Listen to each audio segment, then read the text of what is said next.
In Aftonbladet, the biggest newspaper you produce, 40% of revenues are coming from online. That's huge. How did you do this?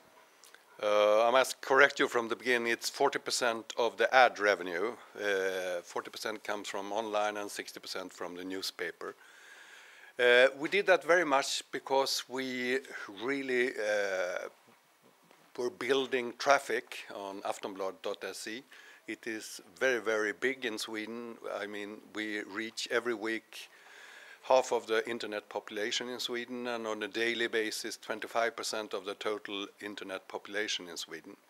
And we have done that very much due to good journalism, and also that we have been really in the crisis in 2001 we said we will invest in online journalism and make the journalism real good in order to try to dominate the market, the media, news media market online. And we managed that when our competitors, they were afraid or they didn't really believe on the online news media. So, and then after that we have a leading position and totally dominating the news media in online in Sweden. So from that position with a very, very broad reach, it has been a success also in advertising, and every year it has increased the revenues from advertising, and yes, nowadays it's about 40% from online ads and 60% from the newspaper ads. How do you monetize your traffic? What is your strategy here? Well, there are three legs on that strategy. One is, banners and advertisement in different ways. Especially on TV, it's now growing very fast, and on mobile as well. Although it's still in small numbers. That's one leg. The second one is to say, with our huge traffic, to sell parts of our journalism to our consumer. We have a subscription model where perhaps 5% of the content they have to pay for. Nowadays we have about 120,000 subscribers that pay €3 a month, and that gives a substantial revenue part of the online news media. Is it a paywall or freemium model? It's a freemium model. I mean, 95% is free, of course, the breaking news and everything like that. But it's especially some more exclusive parts, very much consumer tests, consumer journalism, that you have to pay for, and there you will find the 120,000 subscribers. Another part of the paid content is that we have developed certain services. We have a weight club where you could interactively learn to live a healthier life and lose some weight. That is a big problem for many persons in Sweden.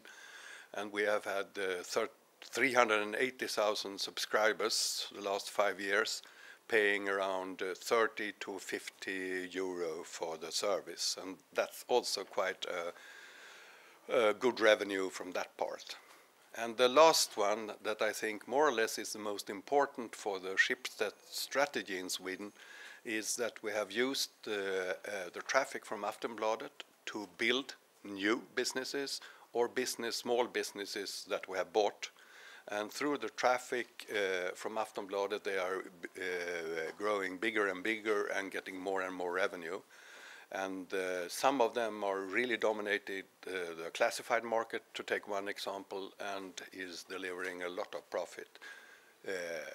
And now, of course, are standing on their own legs, but from the beginning they have had very much help from the traffic of Aftonbladet. So these three parts is building the strategy to get more online revenue in Sweden. You are very experienced in monetizing the content, selling online content. However, you are a national player.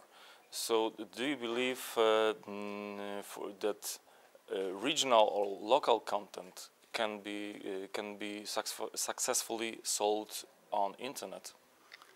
Yes, I think so. But I mean, you have to be number one in your market or in your niche or in your service. You have to be number one to really make some money and really try to dominate that part of the market that you are in.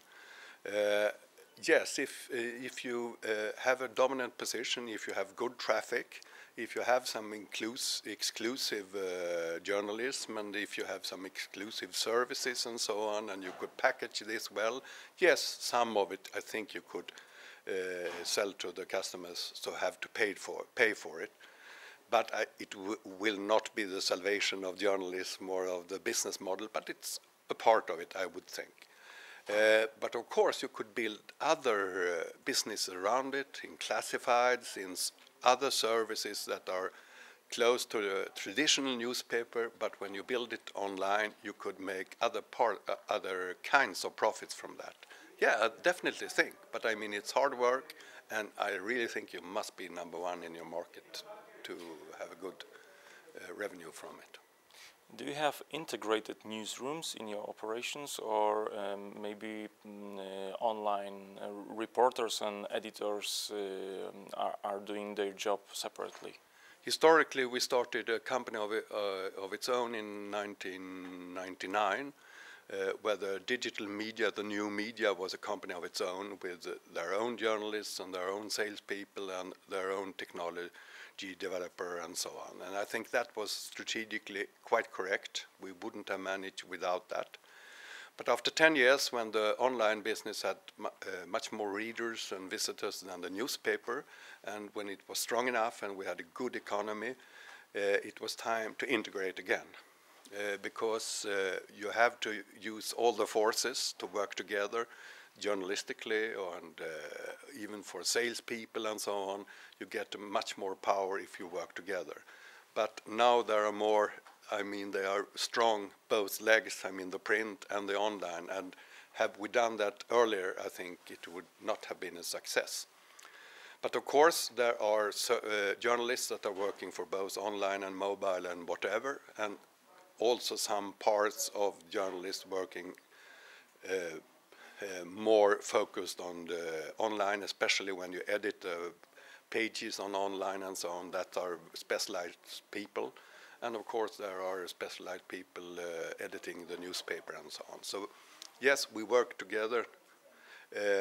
Not we, I don't work at Aftonbladet anymore, but Aftonbladet, the editorial part, they work together, but they also have focus on the different channels. In Schiebsted, you made the decision that all of your operations should be moved from many places to one building. Why did you decide of it? I think there are three reasons for that. One is when you get together, you could also get much more force in working together closer. The second one is that you could rationalize the back office services like IT and economy systems and like that, so you could really spare some money.